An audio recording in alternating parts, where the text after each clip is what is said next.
साथियों, मेरा नाम मीरा भारती है और मैं MEd first year second semester की छात्रा हूँ।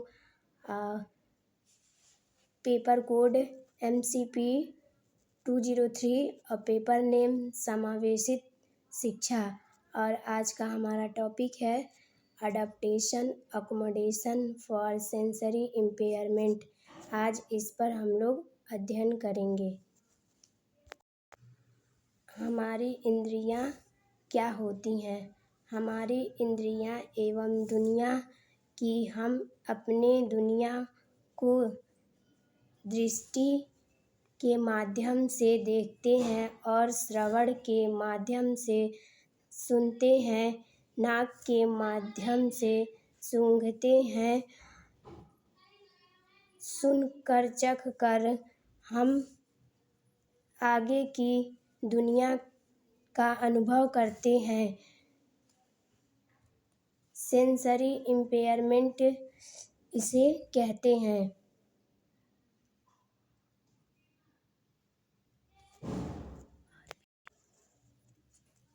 सेंसरी स्टिमुलस क्या होता है? जब हमारी इंद्रियां किसी स्टिमुलस के प्रति क्रिया करती हैं तो उसे स्टिमुलस कहते हैं।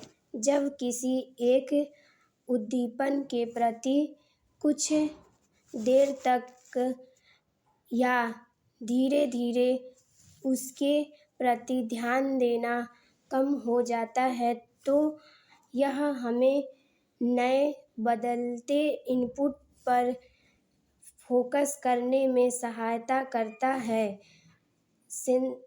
उसे हम स्टिमुलस कहते हैं।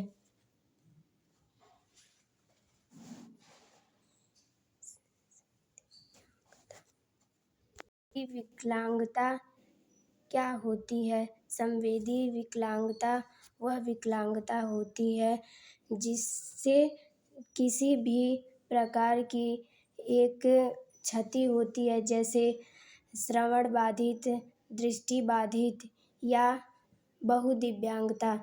तो दृष्टि बाधित वह होती है जिसे किसी भी प्रकार से दिखाई ना दे, उसे दृष्टिबाधित कहते हैं। और अल्प दृष्टिबाधित वह होती है जिसको एक आँख से दिखाई देता है, उसे अल्प दृष्टिबाधित कहते हैं। इसी प्रकार से श्रवण बाधित वह होता है जिसको सुनने में कठिनाई होती है, उसे श्रवण बाधित कहते हैं। श्रवण बाधित दो प्रकार से होते हैं, जैसे पूर्ण श्रवण बाधित और हार्ड ऑफ हियरिंग। इसी प्रकार से बहुदिव्यांगता, जिसको सुनने या देखने में समस्या होती है, उसे डेफ ब्लाइंड कहते हैं। समावेशन के लिए अडैप्टेशन का महत्व। समावेशन के लिए अडैप्टेशन का वह महत्व होता है जिसमें किसी भी प्रकार से दिव्यांग विद्यार्थियों के लिए शिक्षा में अनुकूलन का व्यवस्था करना, समायोजन करना, सामाजिक शैक्षिक गतिविधियों में उनका सहायता करना और उनको शैक्षिक में सहयोग करके उनके पढ़ाई को आगे बढ़ाना और उनको सेवाएं प्रदान करना, उनकी आवश्यकताओं को पूरा करना, इसे हम अडैप्टेशन के महत्व कहते हैं। जैसे सहायक तकनीकी पुस्तकें उपलब्ध कराना और उनको परीक्षा में अतिरिक्त समय देना, ये सब अडैप्टेशन के महत्व होता है। विद्यार्थियों के लिए अनुकूलन के उदाहरण। विद्यार्थियों के लिए अनुकूलन के उदाहरण इस प्रकार से दिया जाता है, जैसे उन्हें ब्रेल पुस्तकें, ऑडियो सामग्री, चित्र सामग्री, चित्र के माध्यम से और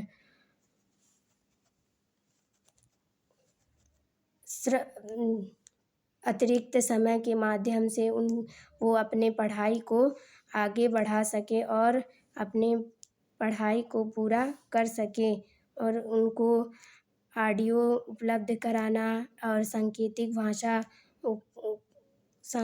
भाषा के माध्यम से उनको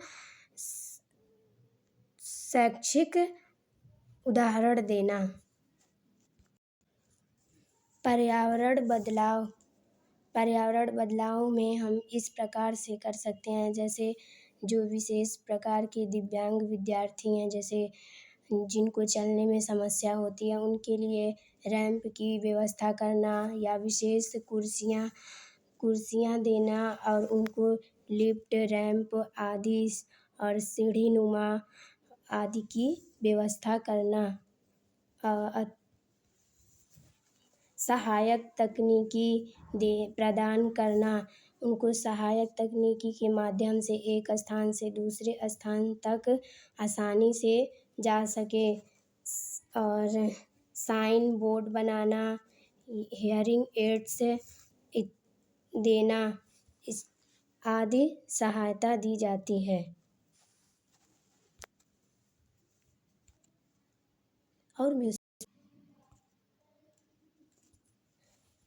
सामाजिक अनुकूलन करना, जिसके अंतर्गत सभी गतिविधियों को शामिल करना संचारी अनुकूलन के अंतर्गत आता है। जैसे सभी प्रकार के जो विद्यार्थी गतिविधि करते हैं, जैसे शैक्षिक गतिविधि में बदलाव करना, वातावरण की गतिविधि और एक स्थान से दूसरे स्थान तक जाने में गतिविधि, जो भी वो एक्टिविटी करते हैं, इन सभी में बदलाव करना। संचार अनुकूलन, सांकेतिक भाषा इंटरप्रिटेशन, वैकल्पिक संचार उपकरण का प्रयोग करना चाहिए, जिससे विद्यार्थी अपने सभी कार्यों को आसानी से कर सके।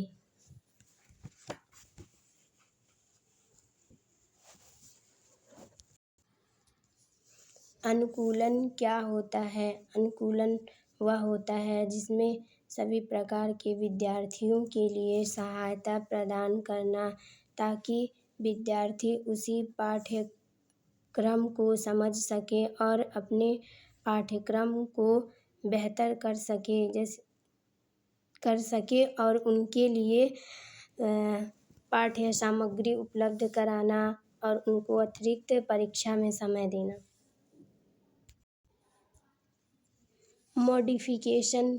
मॉडिफिकेशन वह होता है, मॉडिफिकेशन को कहते हैं परिवर्तन। जैसे शैक्षिक बदलाव, जैसे शिक्षा में विद्यार्थियों के लिए क्या क्या बदलाव कर सकते हैं, उनको जैसे ऑडियो सामग्री उपलब्ध करा सकते हैं, या चित्र के माध्यम से या पुस्तक के माध्यम से उनमें बदलाव कर सकते हैं। विद्यार्थियों के अनुसार क्या क्या परिवर्तन करना चाहिए, ये सब मॉडिफिकेशन में आता है। जैसे परीक्षा में अतिरिक्त समय देना, सामग्री उपलब्ध कराना, सामग्री के कार्य को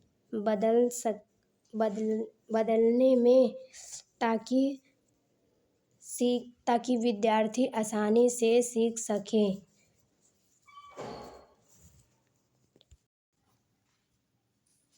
अनुकूलन द्वारा सहयोगी वातावरण बनाना, मतलब अनुकूलन में वातावरण को कैसे बनाया जा सकता है। वातावरण को जैसे विद्यार्थियों के लिए सुलभ बनाना और उनके आने जाने में उनका सहायता करना, और वातावरण का निर्माण करना। पढ़ाई में शैक्षिक तरीकों को बदलना, चित्रों का उपयोग करना, संचार करना, सांकेतिक भाषा का प्रयोग करना, और आदि के माध्यम से उनकी सहायता की जा सकती है।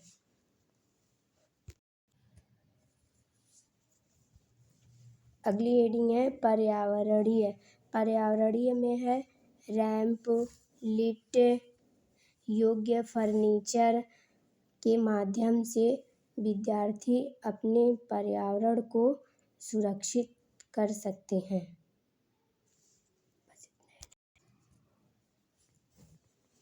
अगली हेडिंग है दैनिक गतिविधि सहायक उपकरण।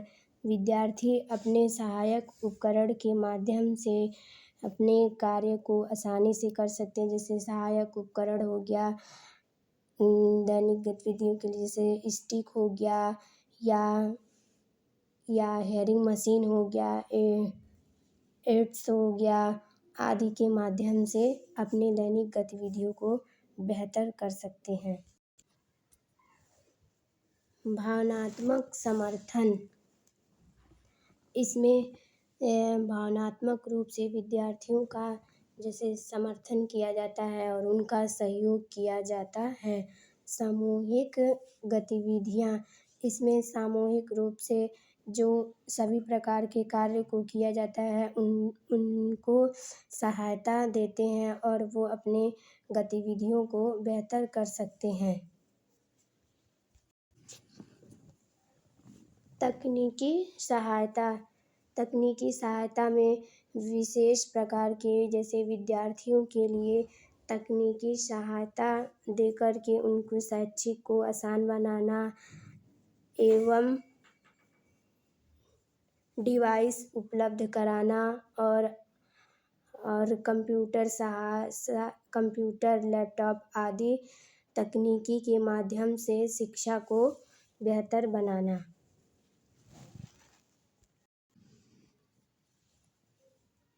तकनीकी सहायता में ही है विशेष ऐप्स एवं डिवाइस के माध्यम से प्रयोग करके वो अपने शैक्षिक कार्य को बेहतर बना सकते हैं।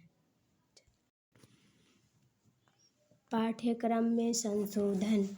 पाठ्यक्रम में संशोधन करके शिक्षा को सुलभ बना सकते हैं, विषय को सरल बना सकते हैं, अतिरिक्त चित्रों का उपयोग कर सकते हैं जिसके माध्यम से विद्यार्थी अपने पाठ्यक्रम में संशोधन कर सके और पाठ्य को बेहतर बनाकर उसका उपयोग कर सके। संचार में बदलाव।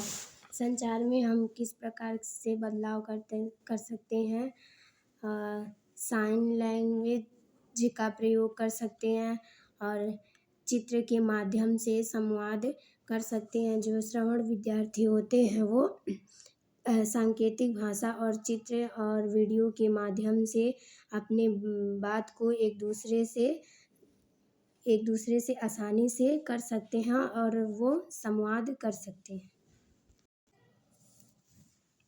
दृष्टिबाधित विद्यार्थियों के लिए अनुकूलन। दृष्टिबाधित विद्यार्थियों के लिए अनुकूलन इस प्रकार से कर सकते हैं। समायोजन कर सकते हैं और उन स्पर्श के माध्यम से और श्रवण के माध्यम से उनको ब्रेल पुस्तकें, ब्रेल इम्बोजर और ब्रेल किट श्रवण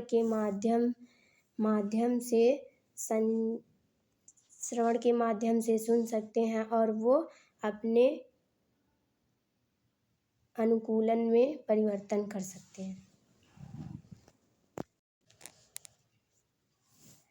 उच्च कंट्रास्ट।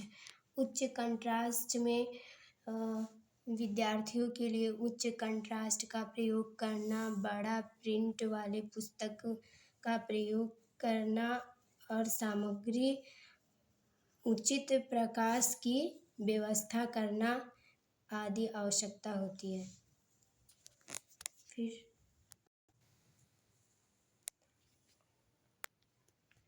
दृष्टिबाधित विद्यार्थियों को क्या क्या सुविधाएं देनी चाहिए। जैसे उन्हें ब्रेल पुस्तकें उपलब्ध कराना, ऑडियो और डिजिटल उपकरण और पुस्तकें और ब्रेल पुस्तकें और विशेष प्रकार के शिक्षक आदि सुविधाएं देनी चाहिए ताकि विद्यार्थी अपने शिक्षा में प्रदर्शन कर सके। संशोधन या परिवर्तन करना, जैसे इसमें डिजिटल टूल्स एवं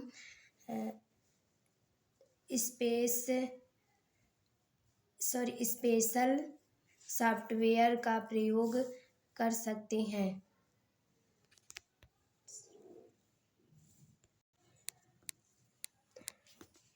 श्रवण बाधित बच्चों के लिए सहयोग या अनुकूलन।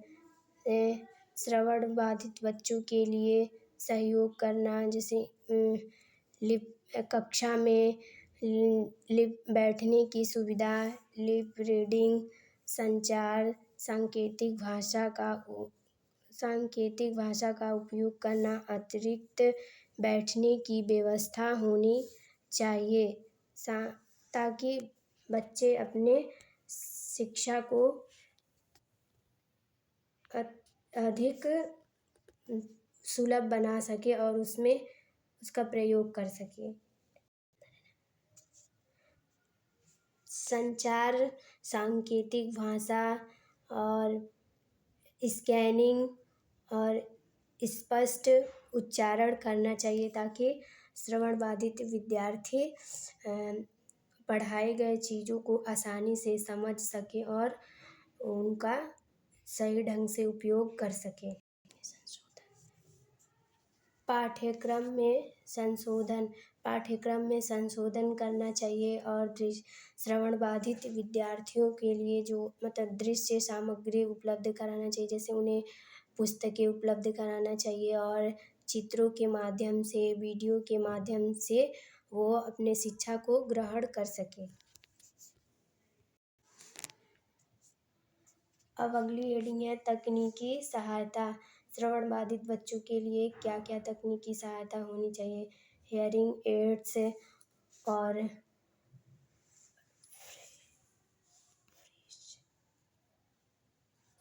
कोक्लियर प्लांट फ्रैक्शन आदि होनी चाहिए। अगली है परिवर्तन। इसमें क्या क्या परिवर्तन कर सकते हैं। सरल भाषा एवं चित्रों का प्रयोग होना चाहिए जिससे श्रवण बाधित विद्यार्थी अपने शिक्षा को आसानी से लिख सके और पढ़ सके और उसका अच्छा रिस्पांस दे सके। बधिरांध विद्यार्थियों के लिए अनुकूलन या सहयोग, जिसमें समग्र सहायता होनी चाहिए उनको।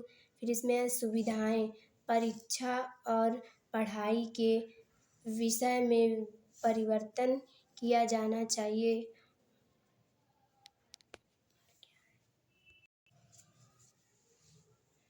टैक्टाइल का उपयोग करना चाहिए और ट्रेडोमा विधि का उपयोग करना चाहिए और स्पर्शीय आधारित शिक्षण एवं रीडिंग की सहायता करनी चाहिए जिससे बधिरांध विद्यार्थी अपने शिक्षा को ग्रहण कर सके और प्रदर्शन कर सके। सामाजिक गतिविधियाँ, इसमें सभी बच्चों के लिए उपयुक्त मनोरंजन के साधन होना चाहिए ताकि वो समाज में अपने हर प्रकार से गतिविधि कर सके। अब अगली हेडिंग है सामुदायिक समर्थन। इसमें सहयोगी और सेवाएं और सुविधाएं देनी चाहिए सभी प्रकार के विद्यार्थी को। निष्कर्ष, समावेशित शिक्षा के भविष्य की ओर सेंसरी हियरिंग वाले बच्चों के लिए अनुकूलन और परिवर्तन आवश्यक है। एक सहयोगी और सुलभ वातावरण वाले बच्चों को उनकी क्षमता तक पहुँचने में मदद करता है। सहयोगी समझ और निरंतर प्रयास हम समावेशित समझ की स्थापना कर सकते हैं।